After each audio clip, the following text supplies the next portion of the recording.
Kita ke informasi lainnya, saudara. Sejumlah persiapan terus dilakukan atlet tembak Aceh menghadapi Pekan Olahraga Nasional yang akan digelar tahun 2021 mendatang. Meski harus menghadapi atlet tembak unggulan dari daerah lainnya di tanah air, Perbakin Aceh optimis atlet tembak Aceh mampu meraih emas di event akbar 4 tahunan ini.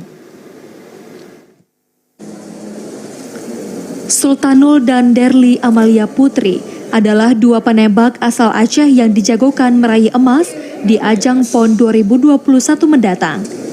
Keduanya akan bermain di ajang perorangan dan beregu di event akbar 4 tahunan yang rencananya akan digelar di Papua 2021 mendatang. Pandemi COVID-19 yang mewabah 8 bulan terakhir tidak membuat keduanya mengurangi jadwal latihan. Selain turun langsung untuk berlatih, keduanya juga mengikuti berbagai ajang secara virtual. Ketua Harian Perbakin Aceh Haji Tarmizi ST mengatakan, keduanya merupakan atlet yang terus menjalani pemusatan latihan daerah yang dibiayai KONI Aceh. Dari 6 atlet yang dikirim pada ajang tersebut, hanya Sultanul dan Derly Amalia Putri yang akan bertanding karena terbatasnya kuota yang disediakan PB Perbakin.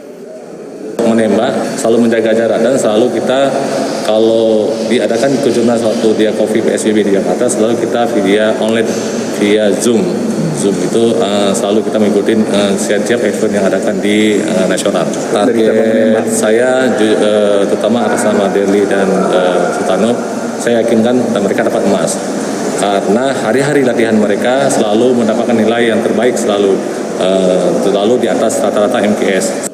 Tarmizi memprediksi atlet-atlet tembak asal DKI Jakarta dan Bandung merupakan pesaing terberat di ajang PON 2021. Begitupun Sultanul dan Derly diyakini mampu meraih emas, tetap meraih minimum qualification score atau MQS di atas rata-rata nasional.